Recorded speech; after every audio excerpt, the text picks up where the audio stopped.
आज हम जिस शब्द पर सबसे ज्यादा गर्व करते हैं, आस्था और अपनी पहचान से जोड़ते हैं, हिंदू, क्या यह शब्द हमेशा से हमारा धर्म था?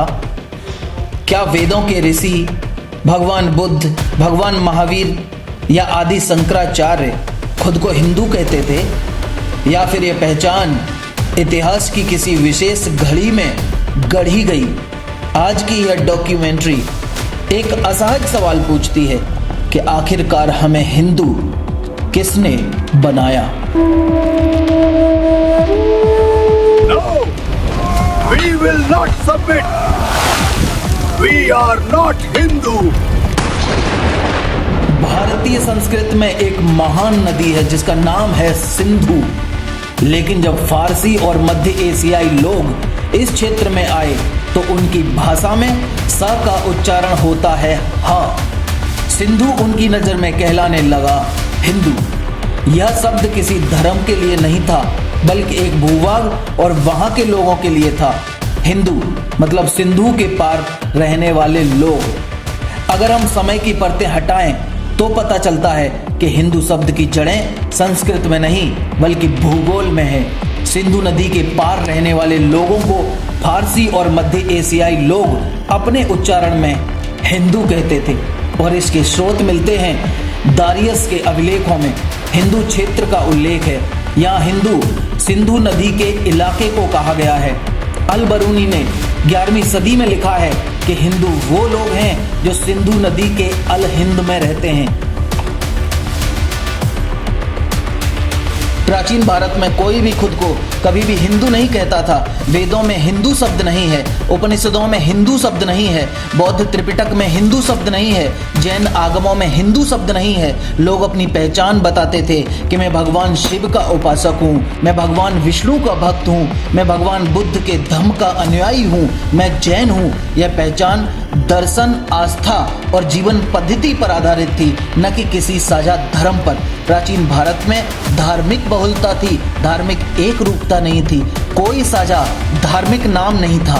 दर्शन, जीवन जीने का तरीका, परंपराओं का समूह, बौद्ध, शैव, वैष्णव, जैन और लोक परंपरा। मध्यकाल में जब इस्लामी शासन आया तो समाज को दो भागों में देखा गया, मुस्लिम और गैर मुस्लिम।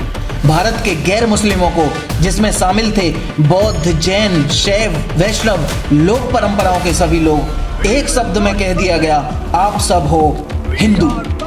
यह एक धार्मिक परिभाषा नहीं थी बल्कि एक प्रशासनिक पहचान थी। हिंदू कोई संगठित धर्म नहीं बना, यह एक श्रेणी बना। 1206 ईस्वी में दिल्ली सल्तनत इस्लामी शासन के साथ आया। जजिया कर, गैर मुस्लिम होने की एक कीमत। यह कोई जमीन का कर नहीं था, यह घरों पर कर नहीं था, यह सीधे इंसान पर लगाया गया एक कर था और शर्त थी सिर्फ एक, अगर तुम मुसलमान नहीं हो तो तुम्हें देना होगा जजिया कर। भारत में यह व्यवस्था आई दिल्ली सल्तनत के साथ और मुगलों के दौर में इस सत्ता ने अपना चेहरा दिखाया। हिंदू, जैन, बौद्ध राज्य के सामने खड़े होते और अपनी पहचान की कीमत चुकाते जजिया कर देकर। और फिर आया ब्रिटिश शासन। ब्रिटिश शासन को भारत को समझना था और शासन चलाने के लिए भारत को वर्गीकरण करना था। इसलिए 1871 में पहली बार भारत की जनगणना हुई और प्रश्न पूछा गया, आपका धर्म क्या है? हजारों परंपराओं को एक ही बक्से में बंद कर दिया गया और ठप्पा लगा दिया गया, आप हो हिंदू।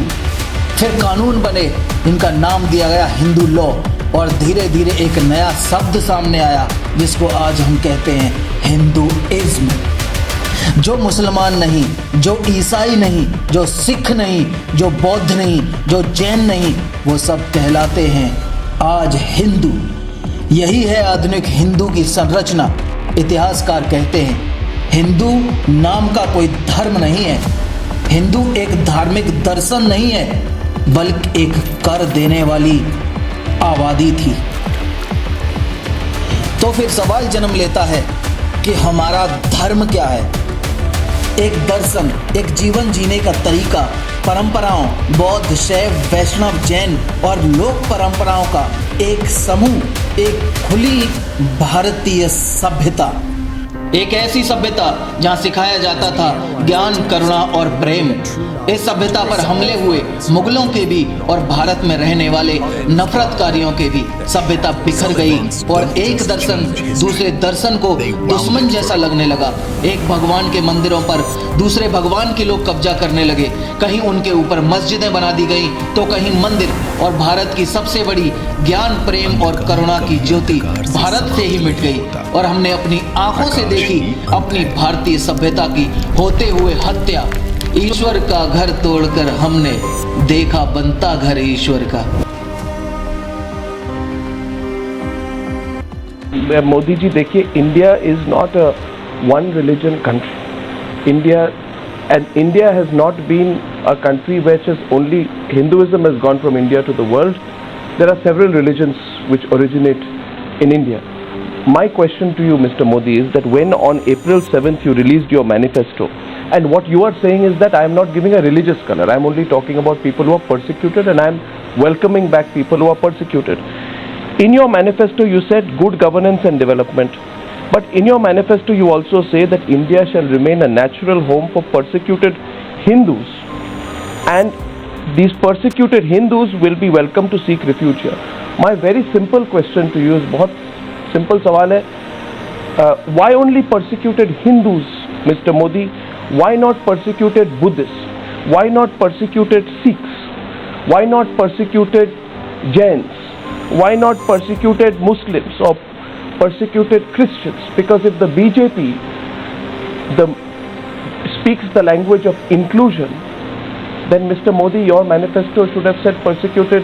आप जो बोलते हैं सब मैं मानने को तैयार हूँ, but it's not in your manifesto. हम मानते हैं कि सब हमारे ही लोग हैं, इस देश में पले बड़े सब। इसको दुनिया सुप्रीम कोर्ट के जजमेंट के अनुसार हिंदू ये रिलीजन नहीं है, हिंदू ये वे ऑफ लाइफ। आप रिलीजन में चले गए, हम सुप्रीम कोर्ट के जजमेंट के हिसाब से चलते हैं। सुप्रीम कोर्ट के जजमेंट के हिसाब से हिंदू ये वे ऑफ लाइफ है, और उसमें न बुद्ध को इतराज है, न सिख को इतराज है।